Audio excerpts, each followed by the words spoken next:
along to today's Youth Enquiry Service Podcast episode. I'm Dale. And I'm Peyton.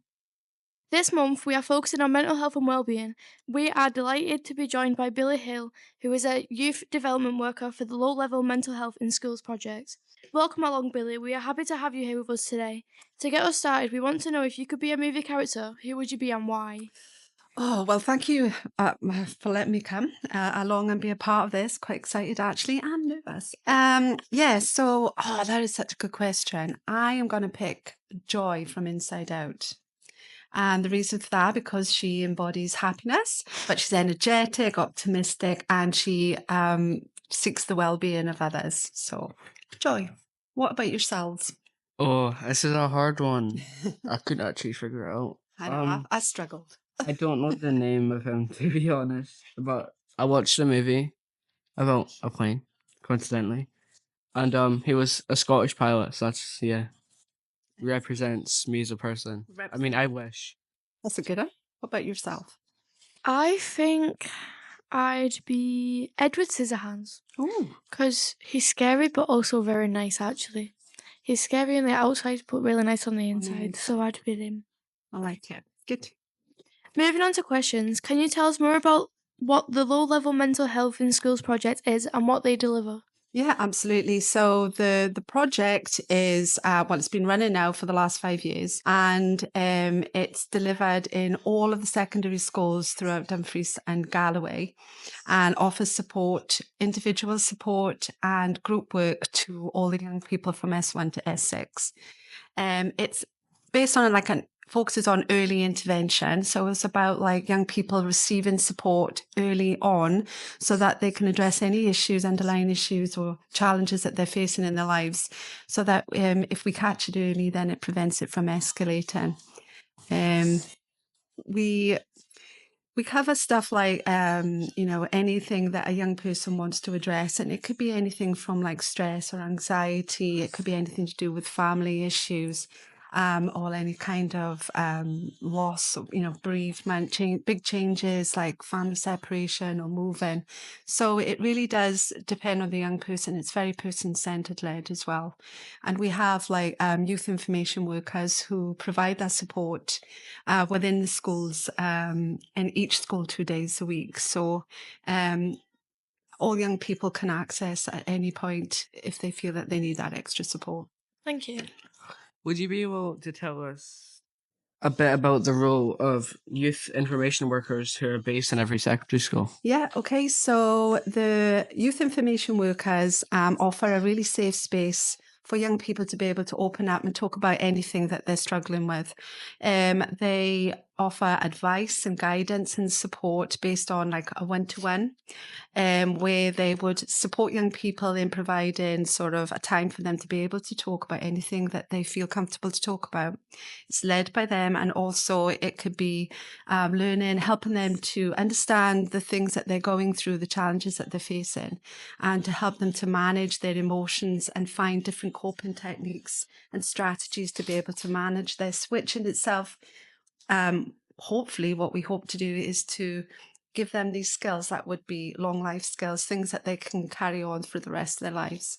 When would a young person engage in this project? How would they be referred? So the young person can be referred by a teacher at school, somebody like the pupil support teachers that they may have recognised that there's an issue with a young person, and then they would speak to them and offer them the support from our service.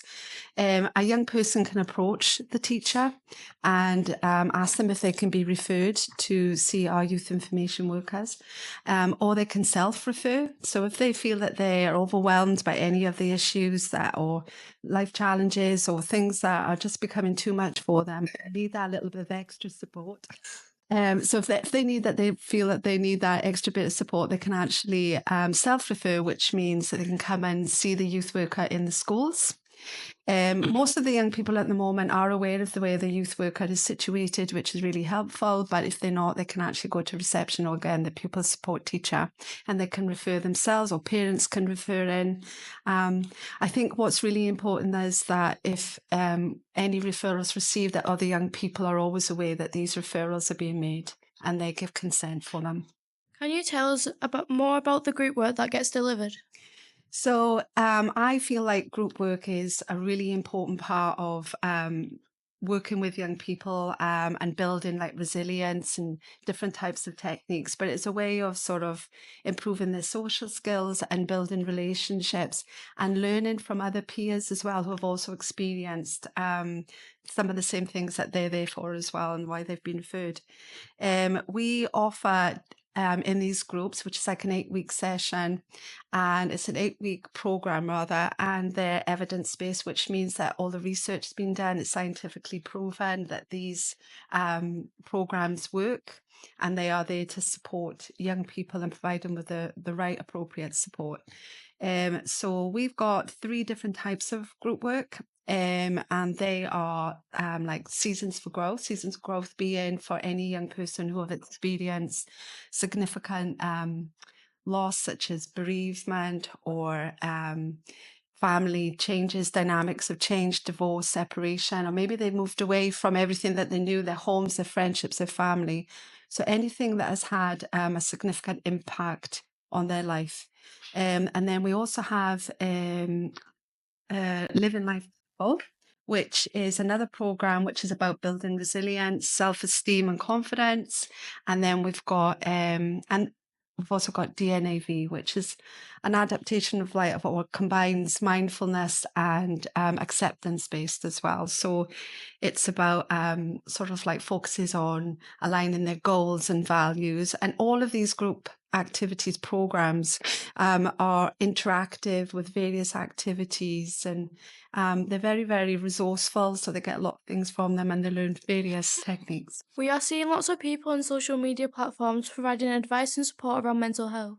What would your advice be on how to navigate this? I think that the internet and can be very useful and can provide some really good information, but I think you also have to be very cautious. So cautious in a way of that not all the information that might be given or the advice given may be suitable for that individual person or the situation that they're going through. I think it's important as well that the people that are given this advice, that you find out to make sure that they are appropriately qualified and able to provide this.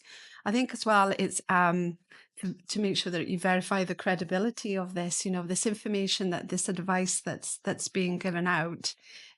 Is it reputable? Is it factual? Is it evidence-based? And I think you need to make sure that, it may be there, but is it actually, again, appropriate? And I think the other one as well is about like, if you have any serious concerns and overwhelmed, that it is about seeking other support by professional mental health experts, not just solely relying as well on the internet. What would your what would your top tips be that you would give to young people on how to look after their mental health in school? I think it's really important that you practice self-care, being able to do things like certain activities and hobbies and exercise and getting good night's sleep are all forms of practicing healthcare that can bring you a sense of happiness and promote your well-being. I also think that what else am I thinking of? Seek early support as well. If you are really struggling, then reach out to those adults that you may trust. And that can be anybody from, your parents or your teacher. It could be the youth information worker or any other adult member. But to really, reach out to somebody early days rather than let it continue and continue.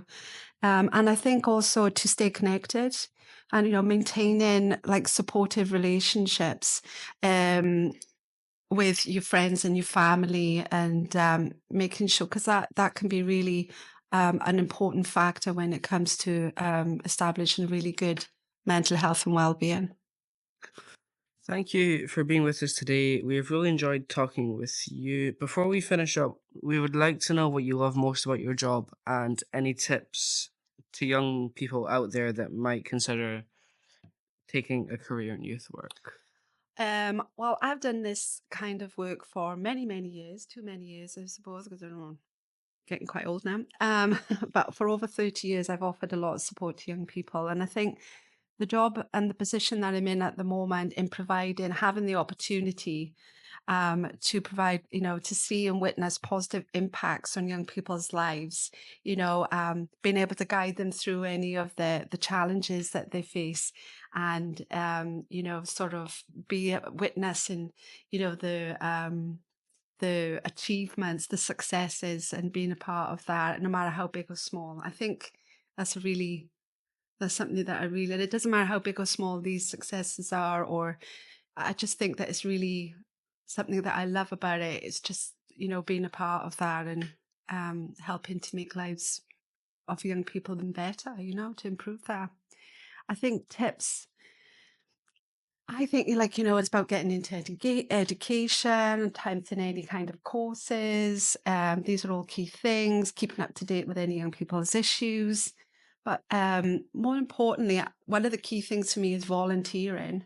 And I think that is such a valuable way of gaining experience and an insight as to what any career, any job that you feel like you want to move towards. And I think in youth work in particular, this is an excellent way of getting to understand what youth work is about, being hands-on and gaining that information and knowledge and understanding. And that's where you'll start to learn how to, skills in building relationships and building on those communication skills. So that's a really key point for me is volunteering. And as a youth work service, we offer that to young people.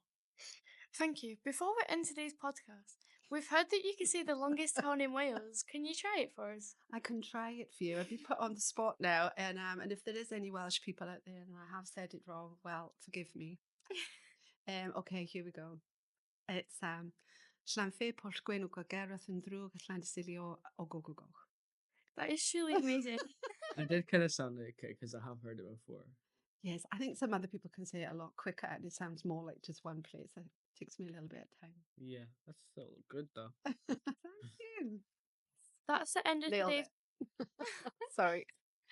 That's the end of today's podcast, and we want to thank Billie for joining us today. Be sure to follow us on all social media platforms for next week's episode. Thank you so much. Bye. Follow us to keep up with more podcasts.